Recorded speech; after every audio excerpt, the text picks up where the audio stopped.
The Corsican Brothers, from the novel by Alexandre Dumas, adapted for radio by Eric Scott, and a George Edwards production.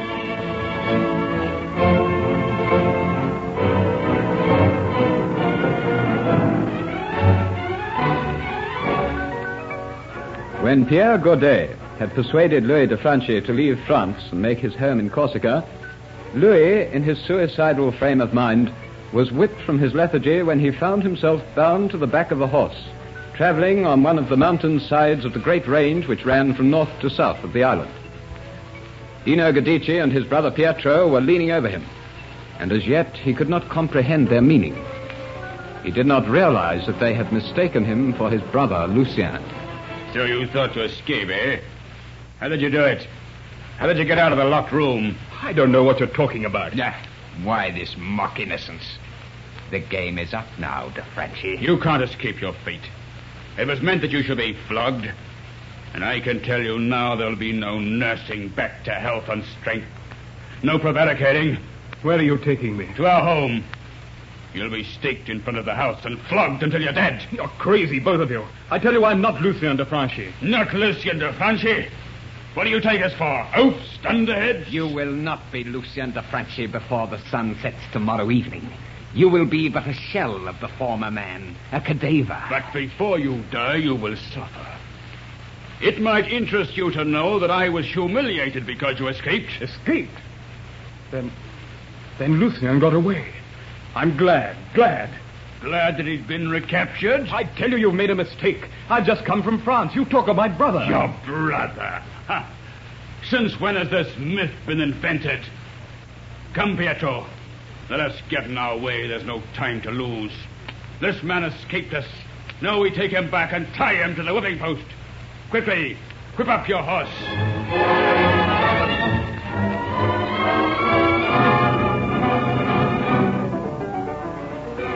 And so the horses started on their journey once again, the Guidici whipping them up and up in a frenzy to reach their home in the south.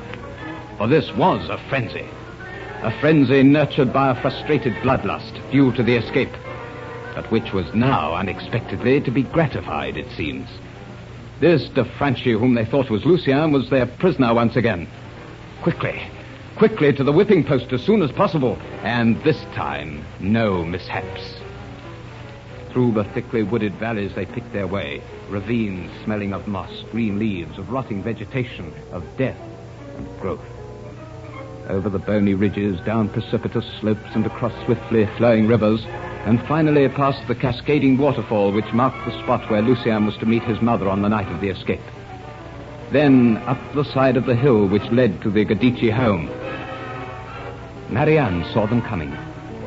She was at her window when the spiral of dust showed a movement at the foot of the hill under the hot sun.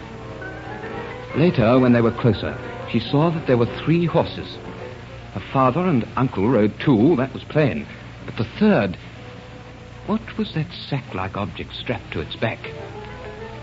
A knife stab of fear almost stopped her heart. Then reassurance crushed the fear. A knife stab again. Reassurance. Fear. Reassurance. Fear. Hurriedly, she ran out of the room, down the steps in desperate haste, across to the gate, which she flung open as the horseman came up. Look, Dino. It is Marianne, waiting at the gate for us. Marianne! I saw you in the distance. You brought someone with you? Brought someone with us? Wait till you hear, Marianne. Wait till you hear.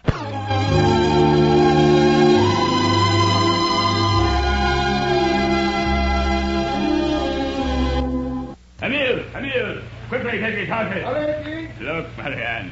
Look, a prize. Look at our captive. Lucien. Now what will the family have to say? Now we'll find out who is incompetent, a blunderer, a fool to let the Franchi slip through his fingers. Go to Lucia, Marianne. Tell her to send for your cousin from the other side of the valley. He'll be flogged at once. But what of the other brothers? We can't wait. We won't wait. Otherwise, the Franchi might slip through our fingers again, and that would never do, to make the same mistake twice. He is to be flogged soon? Tonight. Your cousins will be the witnesses. They will tell the rest of the family that our enemy has been flogged, the name of Guidici has been avenged, that the feud has been won for us.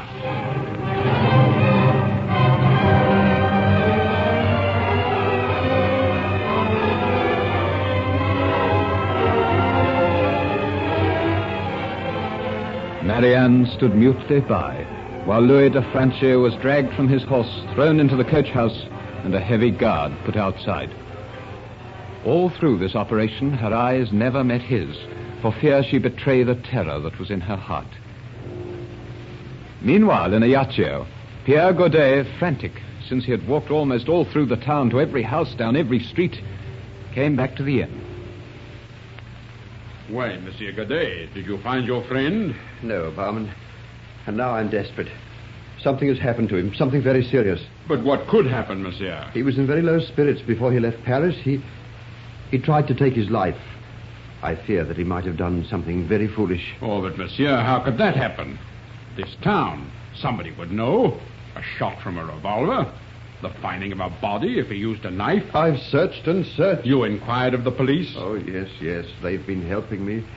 I think every tenant of every house in the street has been questioned. Did you go back to the boat, monsieur? Yes, and he's not there. At first I thought he might have changed his mind and gone back to Paris. You see, his thoughts are with somebody in Paris at the present moment. The boy is not himself. Oh, it is a mystery, monsieur.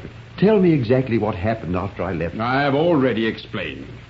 He waited for a while, then went outside, walked up and down, and then walked away. Where to, I do not know, because I was serving customers.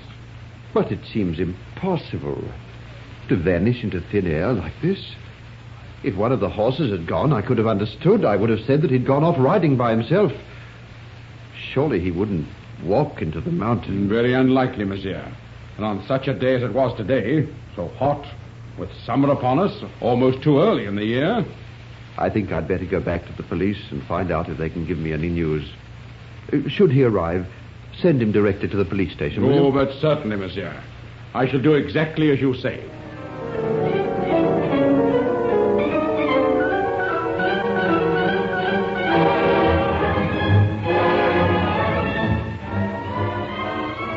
Not in his greatest flights of fancy as a novelist could Pierre Godet conceive that his friend Louis de Franchi was on this evening lying bound in a coach house in the south of Corsica.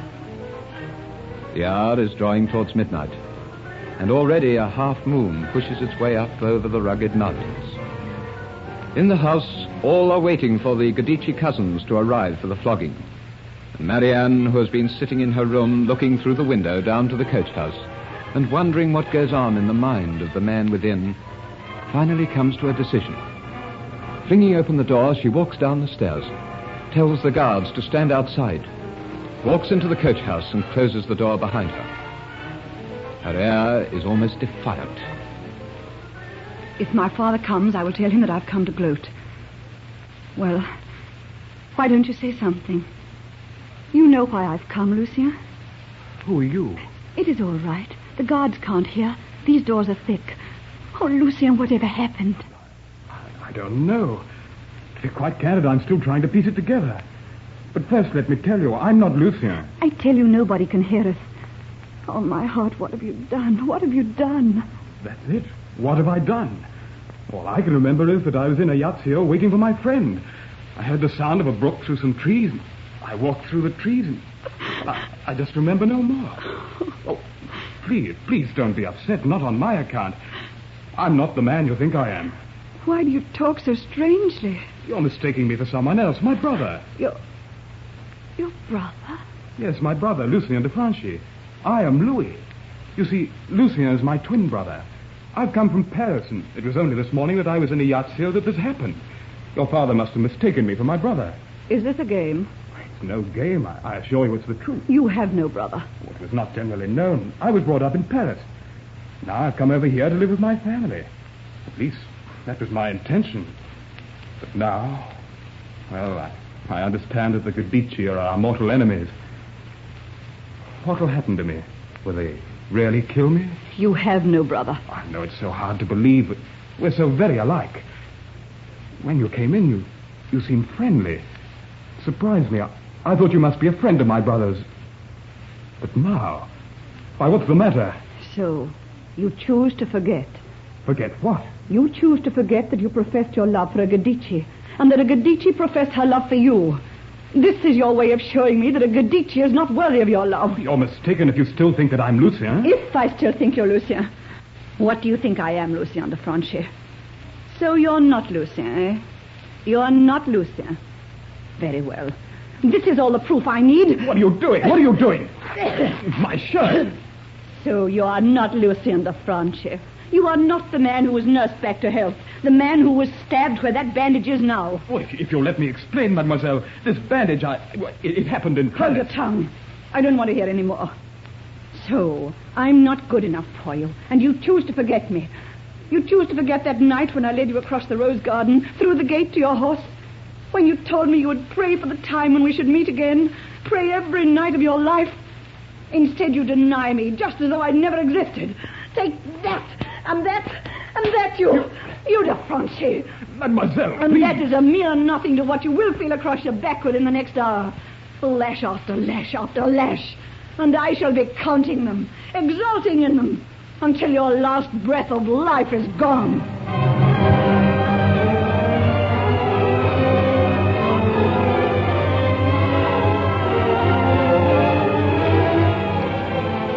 Marianne's dark eyes blazed in fury as she uttered these words.